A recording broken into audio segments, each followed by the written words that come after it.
Good evening and welcome to the Hunter Symphony Orchestra. I'm ecstatic to be presenting the symphony tonight in a concert including the works of Fauré and Dvorak. In previous seasons, I've devoted entire programs to the Baroque, classical, romantic, modern, and contemporary aesthetics. This season, I've taken great delight in curating programs centered around a newly forged collaboration between the Hunter Symphony and the Jewish Studies program, which occurred in the fall of 2020 and will reemerge again this coming fall, 2021. Tonight's program focuses on the late 19th century forms, unveiling unique perspectives into French and Czech musical traditions. The Hunter Symphony is a collective of students and community members here at Hunter College with a fascinating combination of disciplines, from mathematicians and biologists to economists and music majors. This symphony brings together a culmination of a single musical expression. It's my great pleasure to welcome you this evening. My name is David Fulmer, conductor and music director of the Hunter Symphony Orchestra. I'd like to send out a special thanks to our chair, Professor Suzanne Farron, and also to Jake Sachs-Michelini for the production and tech team this evening. Jake, we are all set to roll our concert.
Bravo, Hunter Symphony.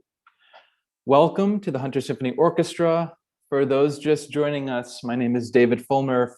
In addition to being the music director and conductor of the Hunter Symphony, I'm also director of orchestral studies, head of strings, and composition faculty here at Hunter. I'd like to thank our wonderful chair, Professor Suzanne Farron, and Jacob Sachs-Michelini for his production of the video and audio performances. I'd like to invite both our YouTube audience and our Zoom audience to stick around as I engage our symphony members in discussion. Hunter Symphony, welcome back. So much music here. And Jake, we're going to sort of take questions if you'll let us know if there are any that pop up on YouTube, and I'll keep an eye on Zoom. To begin with, we started with Fauré, French Impressionism. Yeah, I'd like to invite our flautist, Natalie Ward, and our conductor, Alyssa Regent, to open up a conversation about this piece. How does the piece work? How does it feel to play? What sorts of musical concepts were in the design of this performance? Yeah, I can start. So this piece is from the Impressionism period. So I think the flute was the perfect instrument to pick for the solo because of the type of sound that it can have, the like airiness that it can have to its tone can create kind of a distant feel. And I felt like this was perfect for creating the illusion or the mood, which is what Impressionism is all about. And it's not only this, it's an aesthetic device, but it's also a temporal device. Like it moves the piece along and it's the main theme. So it serves, in my opinion, both of those functions at once. Thank you, Natalie. So beautifully articulated. I agree wholeheartedly. I think there's something extremely compelling about this conical instrument, this air, and the fact that the theme is presented so many times throughout this very short fantasy, this pavane, that's this dance.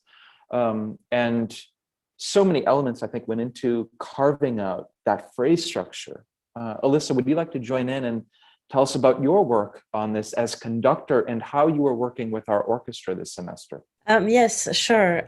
So just like you said, I think this piece requires a lot of attention to details because the piece is not full, such as Brahms would be full of music and of grandeur and all of that. So it's very subdued, but it requires a very specific attention to detail, to repetitions, because the pavane is basically this dance that keeps repeating over and over.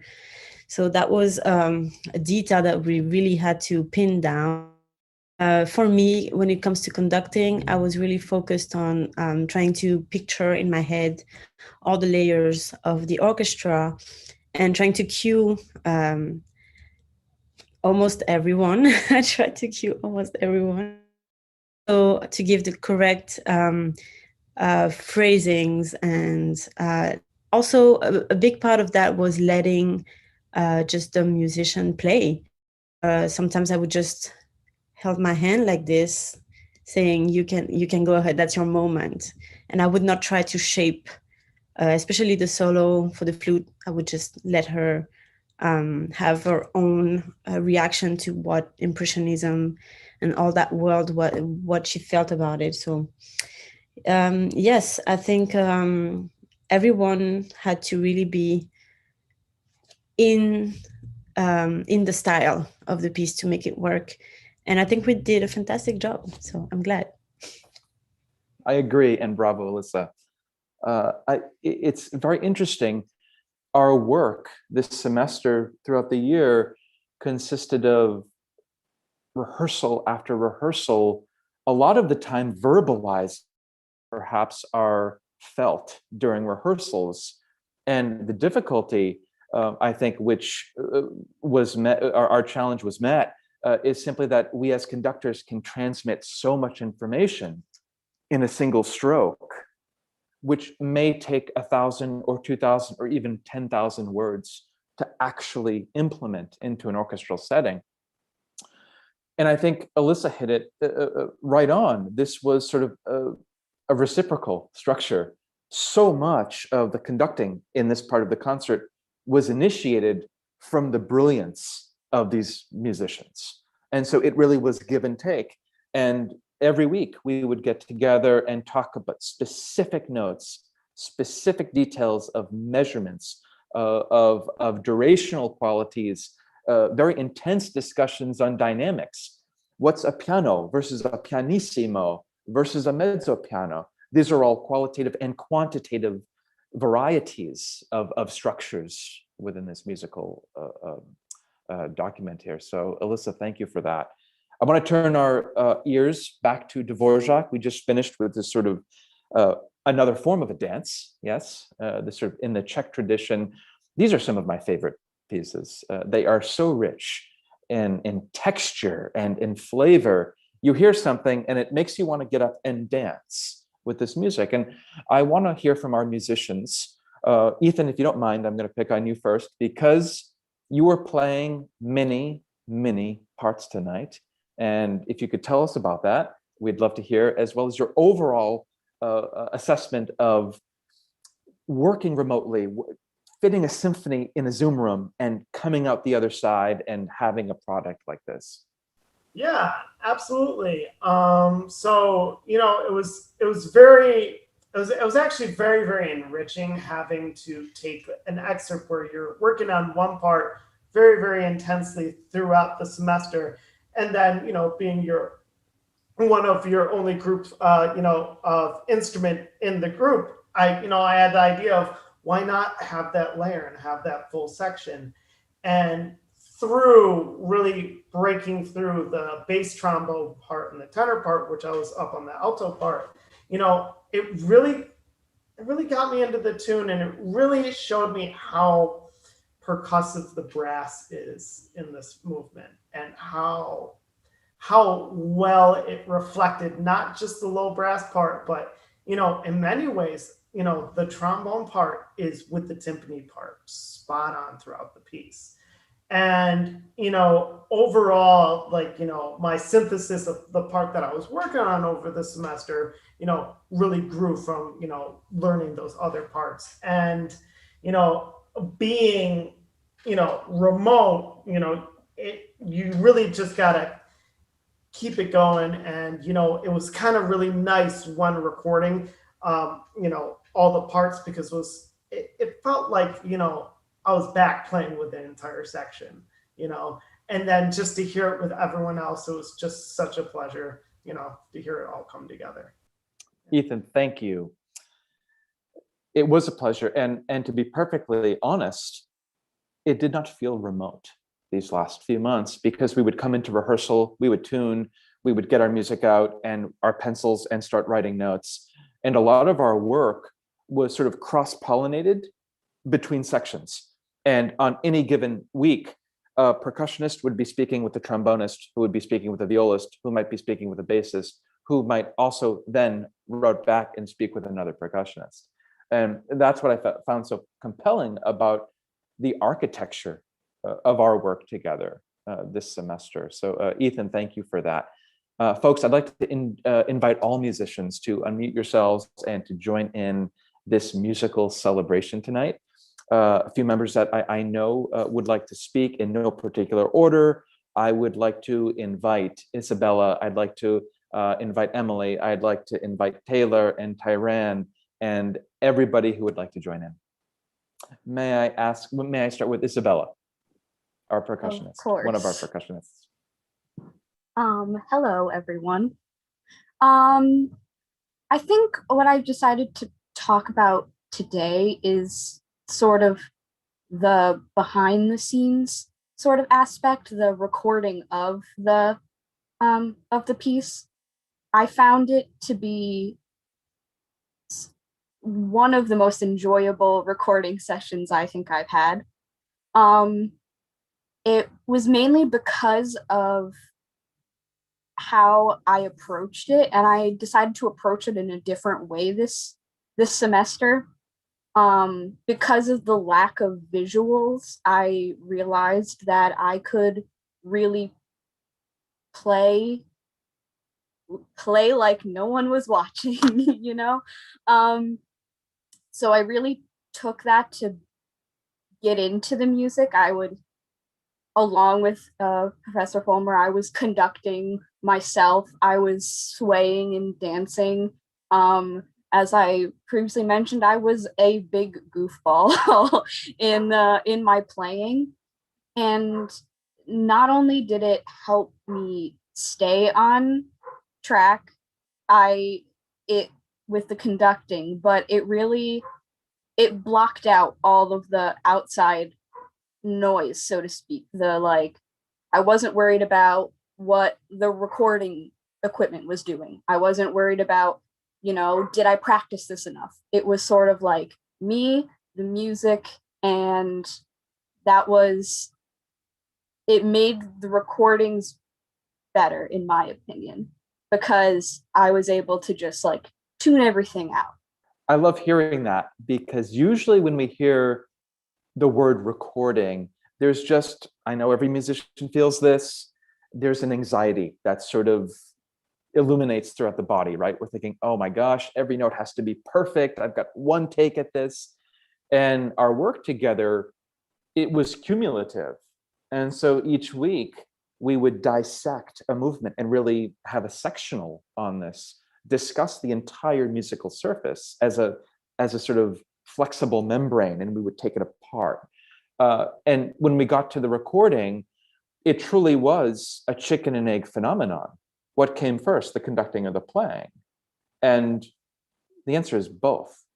The conducting happened before the playing, but the playing happened before the conducting. So that's why we had this sort of, what I consider this tremendously beautiful arc in this transformative process, because we were able to continue our growth as musicians, investigating the score, learning other parts. And I think I speak on behalf of the symphony to say that we probably stared more at the score than our individual parts. And that's what made this so enriching, is that we were perhaps more integrated than we ordinarily would have been, because our senses were just hyper aware of what was going on. So Isabella, thank you so much. May I invite any of our symphony members, Taylor, Emily, Karen, Tyran, Jacob, Christina, Marvin, please, and Teresa, please chime in. We would love to hear from you. I can go next. So I'll speak on the foray. So personally, I really loved the foray, and I think that the cello part and the bass line in general are a crucial part to having a successful performance of the piece. And for us, it's fairly simple, just quarter notes, quarter rests, eighth notes. But I think without that foundation, it would have been a little hard to follow and, possibly fallen apart. But I think we really pulled that part together. And it was really interesting, on my end at least, to try to follow the solo flute throughout it. Like while we weren't in person, remote over the computer, it was a little difficult to follow just because there was no real, visual for that. But I think we pulled it together. Thanks, Taylor. I agree. And as principal cellist, you were constantly aware of pizzicati entrances and exits and what that meant with your sonic environment. And I remember us talking almost agonizingly about measures 19 or 31, about certain ritenutos or accelerandos, where just being a millisecond off may trigger the entire section to misenter. So thank you for those comments. It's so inspiring to hear that so much went into every detail of the structure like that. Thank you. Teresa, welcome. Hello. So I also wanted to talk about the foray. I think having our sectionals was really, really helpful towards, getting to the recording. And one thing that I really focused on was, since we did record these pieces, really knowing the other parts in the orchestra, like everyone's saying, and listening and studying the score so that you know how your part fits in. And I remember having a sectional and kind of learning how the violin plays off of the viola in the foray, how the phrase really continues. Because at first I was thinking, oh, that's just my line and now I'm going to stop. But, I that's how it was, something that flowed onto the next instrument. And I wouldn't have known that if I didn't have that experience and the time to work with someone who shared his knowledge with us and his understanding and his interpretation. So that was very helpful in understanding how my part kind of locked in with the rest of the orchestra. So I think everything sounded fantastic. Thanks, Teresa. Thank you so much. And bravo once again. Teresa is a graduating master's candidate, and she has been concertmaster of the symphony this cycle and other cycles as well. And it's so refreshing to hear your thoughts and sentiments concerning every rehearsal being perhaps a new step of exploration. And I think the score is behind me, this foray right here. I think there's some Bartok and some other music too, as well as our Dvorak. And every page is new. And I catalog that by looking at a score like a bunch of palimpsests, these sort of architectural plans that we can just sort of peel off. And the more we peel, the greater the shape of architecture becomes. And we're sort of understanding not just the general phraseology of the work, but more inherent structural approaches to assembling this work. Because at the end of the day, we're not just music enthusiasts and music scholars, music historians, music theorists. We're musical performers. So we have to put all of that into application. And we have to throw that on stage and see all of the mechanics sort of come alive. So I'm so happy to hear that. Thank you, Teresa. Symphony members, would anybody else? I see Marvin. Marvin, welcome, and please join us. Marvin is our other percussionist. Marvin, welcome.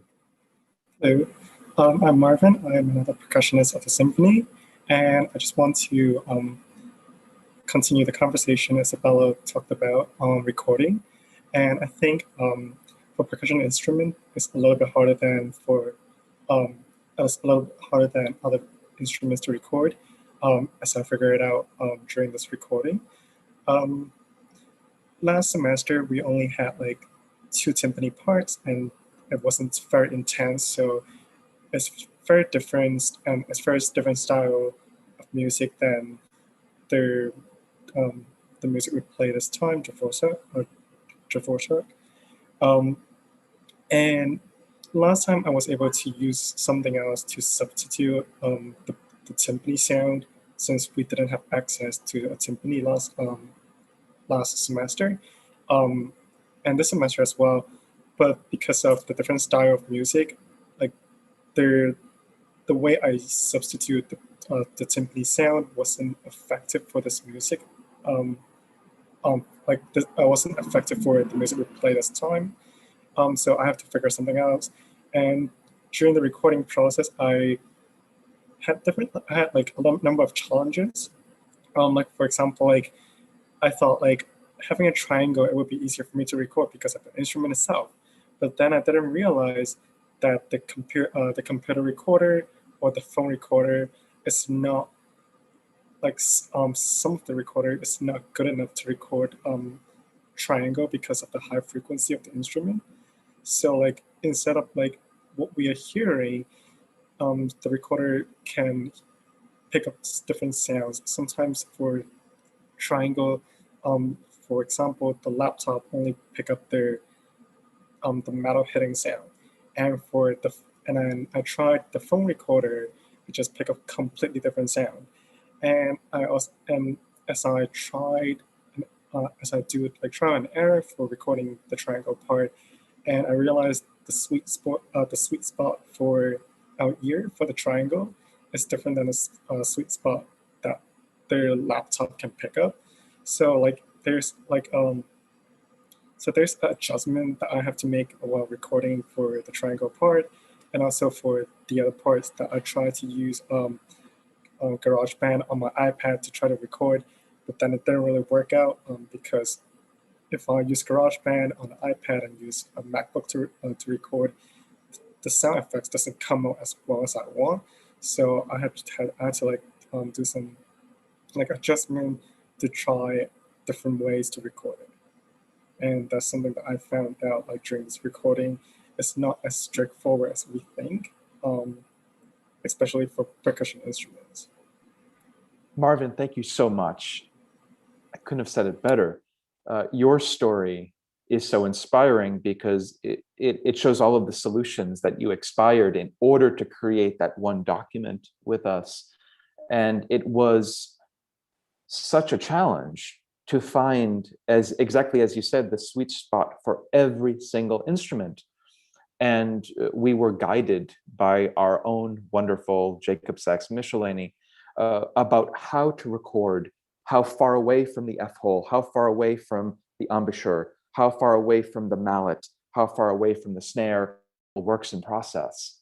And so the fact that we can do that, all of us together, and come in a single room and share our recordings and then compile them for a quilted performance is quite astonishing. And it's so heartening to hear your story, Marvin, because the triangle has an unmistakable sound, but only you know the sound of the perfect strike of that triangle.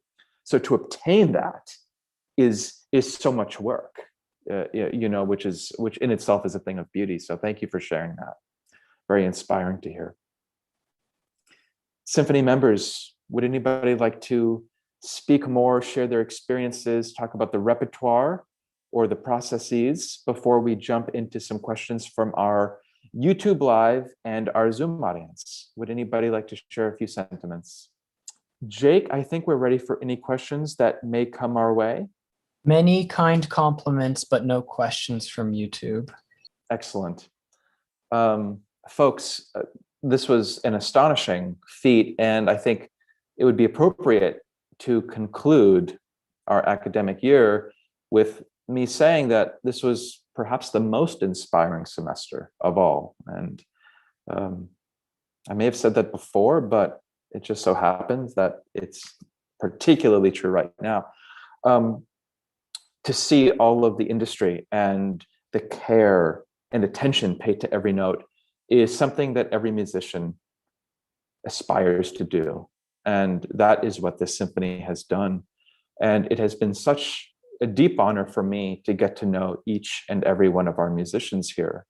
And we represent such an eclectically diverse composite, aggregate, and we come together and make music every week, every day. And it's certainly perhaps the most joyful method of music making that I can think of. Please, audience members, join us live starting in August and September and October and November. We have so many concerts. We have 4 slated concerts, including some collaborations with our dance department, as well as with our Hunter composers. So many things to look forward to. A big round of applause to our Hunter Symphony and to our wonderful colleagues at Hunter College. Thank you all so much. Have a wonderfully safe and healthy and music-filled evening. And I look forward to seeing you all soon. Good night.